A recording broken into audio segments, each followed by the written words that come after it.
अंतरिक्ष में गई सास बहू। मम्मी, आप इतनी अच्छी एस्ट्रोनॉट हो, फिर ये अर्ली रिटायरमेंट क्यों? क्योंकि बचपन से मेरा बस एक ही सपना था, जिसके लिए मैंने लाइफ में बहुत कुछ खोया और छोड़ा।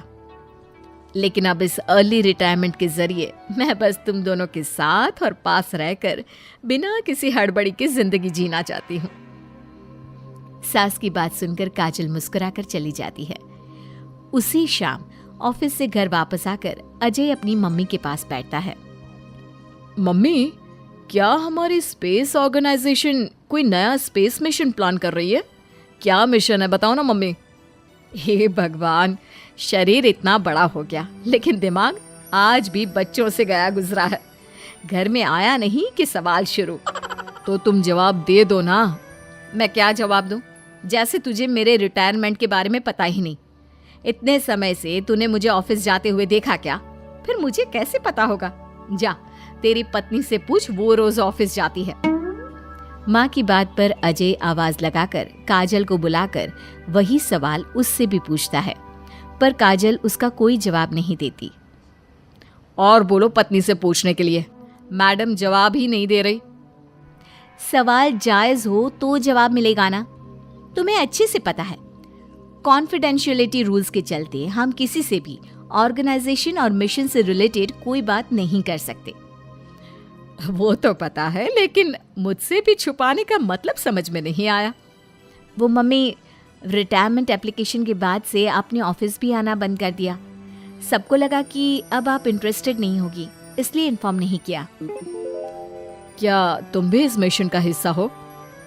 मैं ही इस मिशन की लीड साइंटिस्ट हूँ।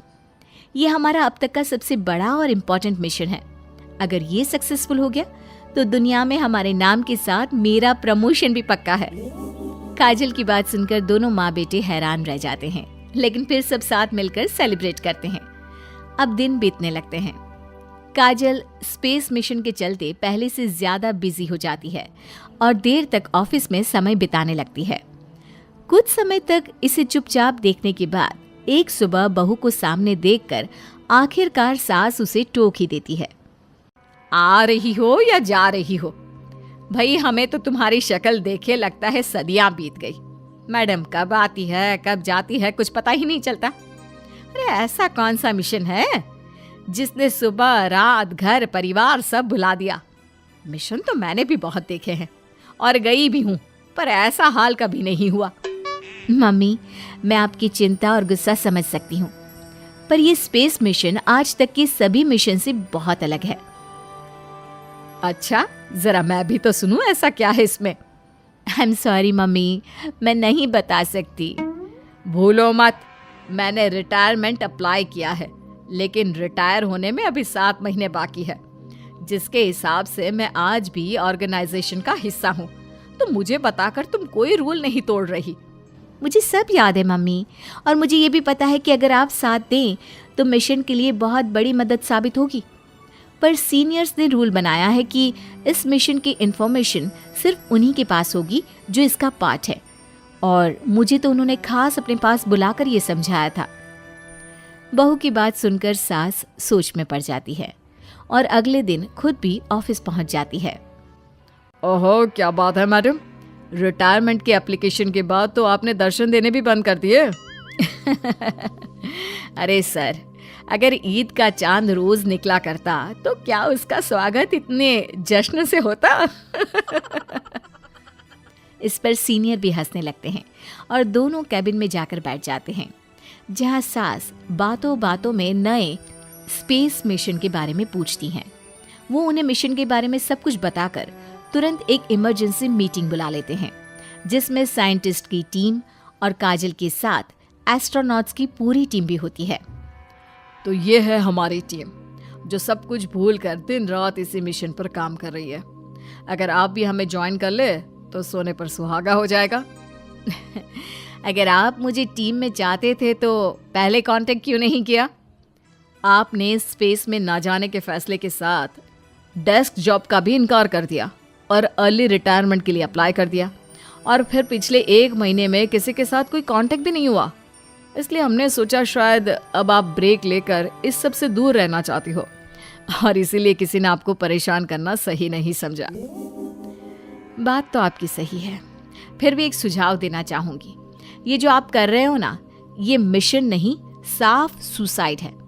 एक साथ इतने सारे लोगों को स्पेस में 6 महीने रहने के लिए भेजना आसान काम नहीं है, और ये बात मुझे आपको समझाने की जरूरत नहीं होनी चाहिए।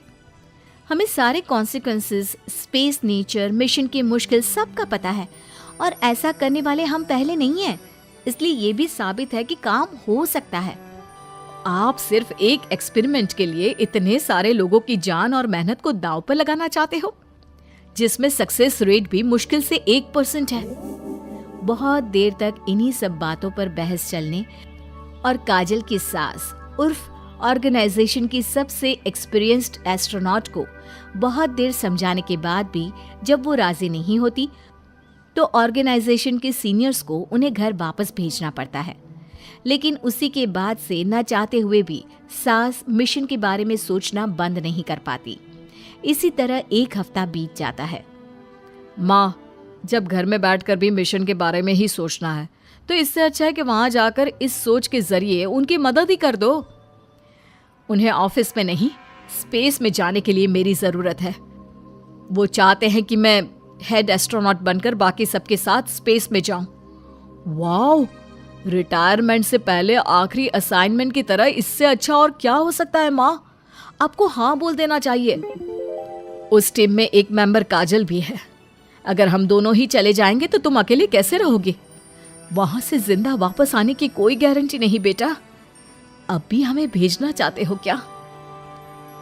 जिस दिन से आपको पहली बार स्पेस में जाते देखा है, तभी से ये डर और पॉजिटिविटी दोनों साथ लेकर जीना सीख गया हूं।